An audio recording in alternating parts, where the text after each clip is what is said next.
পশ্চিমবঙ্গের কলকাতার আরজি কর হাসপাতালে চিকিৎসক ধর্ষণ ও হত্যা মামলার রায় আজ। স্থানীয় সময় দুপুর 2:30টার দিকে রায় ঘোষণার কথা রয়েছে। রায় ঘোষণা ঘিরে শিয়ালদাহ আদালতে এলাকায় বিক্ষোভের ডাক দিয়েছে চিকিৎসকদের সংগঠনগুলো। অপ্রীতিকর পরিস্থিতি এড়াতে আদালত চত্বরে নিরাপত্তা জোরদার করা হয়েছে। 2024 সালের 11 নভেম্বর থেকে আরজি কর হত্যাকাণ্ডের বিচার কাজ শুরু হয়। টানা 2 মাস ধরে চলে প্রক্রিয়া।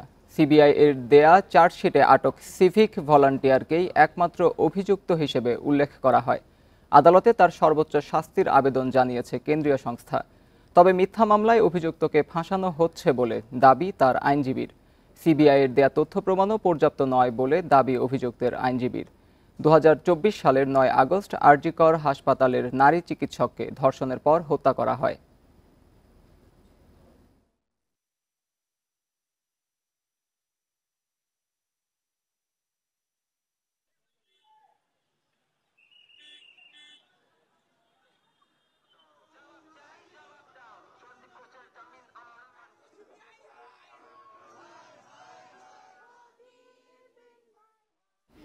এ নিয়ে আরো জানতে আমাদের সঙ্গে যোগ দিচ্ছেন পশ্চিমবঙ্গ থেকে সহকর্মী দেবপ্রসাদ অধিকারী। দেবপ্রসাদ, রায় ঘিরে সর্বশেষ কি তথ্য আছে আপনার কাছে, এবং রায় ঘিরে ভুক্তভোগীর পরিবার কি ভাবছে, কি বলছে তারা? দেখুন, ইতিমধ্যেই আরজি কর মামলার রায় ঘোষণা করেছেন শিয়ালদা আদালত।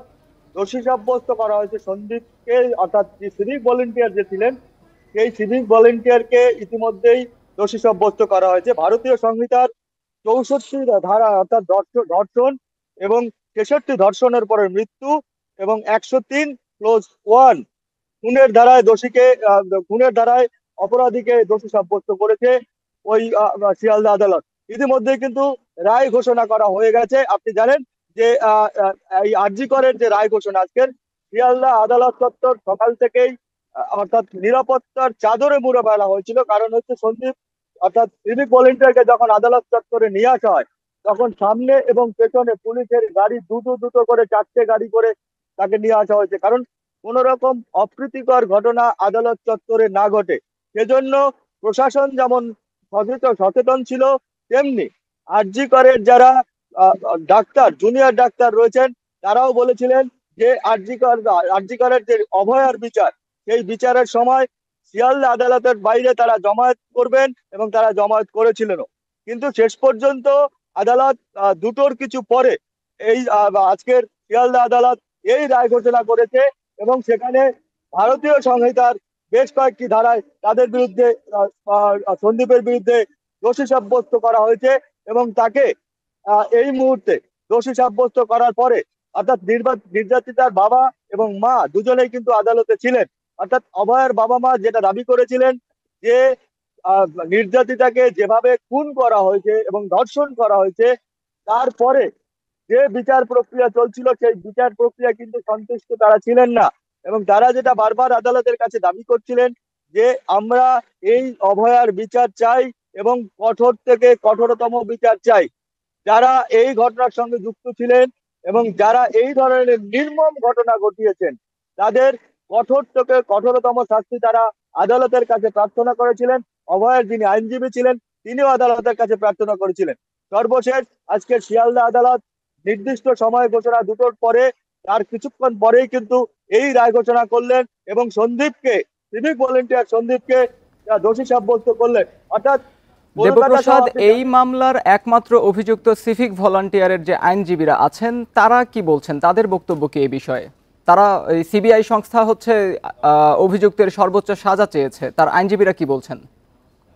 দেখুন, যারা এই অভিযুক্ত সন্দীপ, অর্থাৎ সিভিক ভলেন্টিয়ার যে অভিযুক্ত সন্দীপ, তাদের আইনজীবীদের যেটা দাবি, সন্দীপকে ফাঁসানো হয়েছে কারণ হচ্ছে সন্দীপ এই ঘটনার সঙ্গে অর্থাৎ ওতপ্রোতভাবে জড়িত নয়। সিবিআই যেহেতু আপনি জানেন যে ঘটনার পরেই সিবিআই যতক্ষণ পর্যন্ত তদন্তভার না নেয় তার আগেই কলকাতা পুলিশ সন্দীপকে গ্রেপ্তার করেছিলেন, এই সিভিক ভলেন্টিয়ারকে, এবং তাকে গ্রেপ্তার করার পরে জিজ্ঞাসাবাদ করা হয়েছে এবং যেটা দাবি করছেন যে এভিডেন্স যেটা রয়েছে সন্দীপের বিরুদ্ধে, সন্দীপকে যেভাবে পুলিশ অর্থাৎ সন্দীপকেই শুধুমাত্র ফাঁসানো হচ্ছে, এই ঘটনার সঙ্গে অন্য আরো কেউ জড়িত থাকতে পারে, কিন্তু যেহেতু সন্দীপের বিরুদ্ধেই একমাত্র সিবিআই চার্জশিট দিয়েছে, অন্যান্যদের বিরুদ্ধে কোন রকম চার্জশিট সিআইডি দিতে পারেনি, সেক্ষেত্রে তার বিরুদ্ধেই দোষী সাব্যস্ত করলো শিয়ালদা আদালত।